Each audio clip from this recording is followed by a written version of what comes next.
Have you ever heard the phrase, a dog in the manger? It sounds a bit strange, right?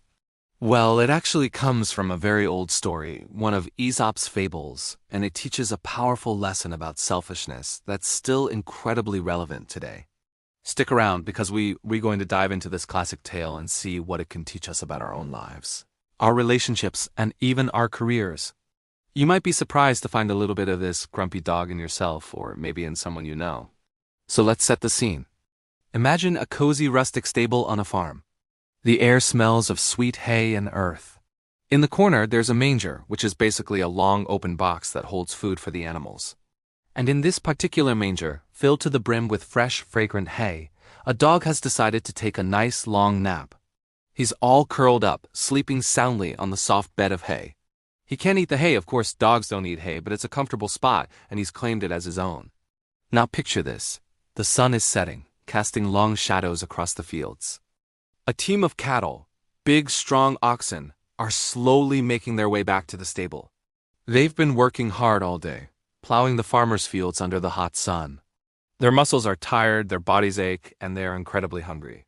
All they can think about is getting to that manger and filling their empty bellies with the delicious hay waiting for them. It's their reward after a long day of labor. They trudge into the stable, their heavy hooves clopping on the stone floor, their eyes fixed on their dinner.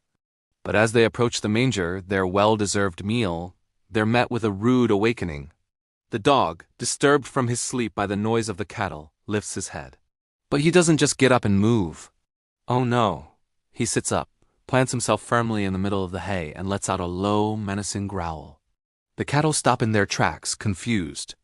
They try to edge a little closer, hoping the dog will realize they just want to eat. But the dog gets even angrier. He snarls, baring his teeth, and snaps at them every time they dare to take a step forward. He's acting as if the manger is filled with the juiciest steaks and the meatiest bones, all reserved just for him. The poor cattle are bewildered. They look at the dog, then at the hay, and then back at the dog.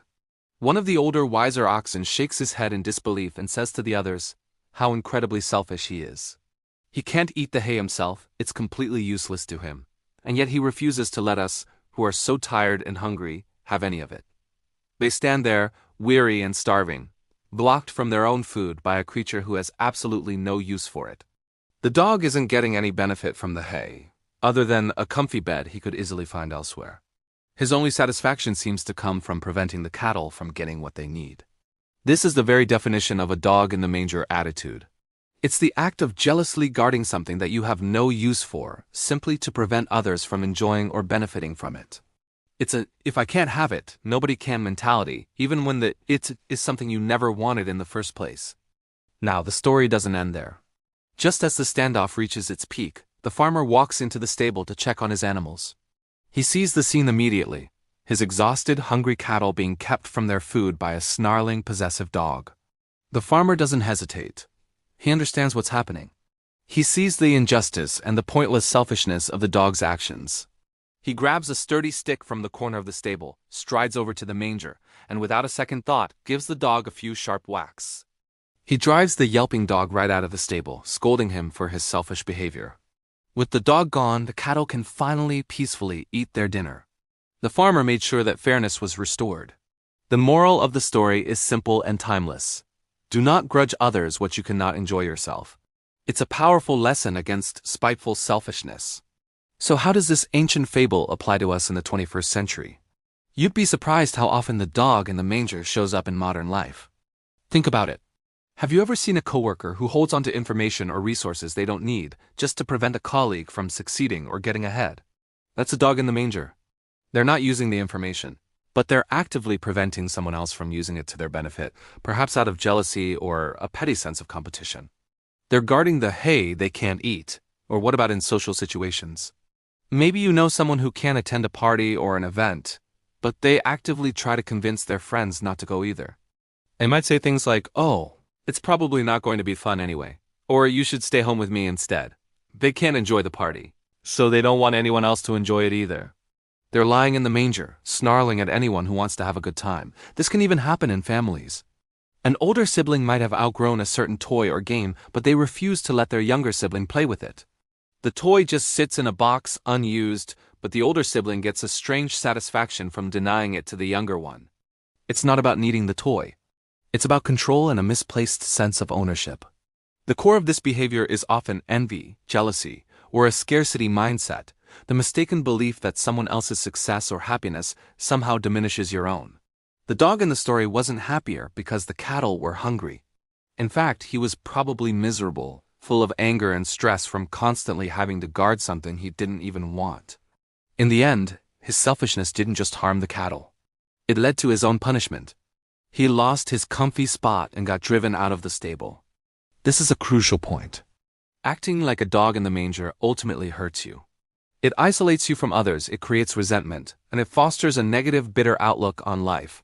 People eventually see you for what you are, selfish and spiteful, just like the farmer saw the dog. It damages your reputation and your relationships. Who wants to be around someone who actively works to prevent their happiness? The opposite of the dog in the manger is an attitude of abundance and generosity. It's the understanding that there's enough success and happiness to go around. It's celebrating the successes of others, sharing resources freely, and helping people achieve their goals. When a colleague asks for help, you share what you know.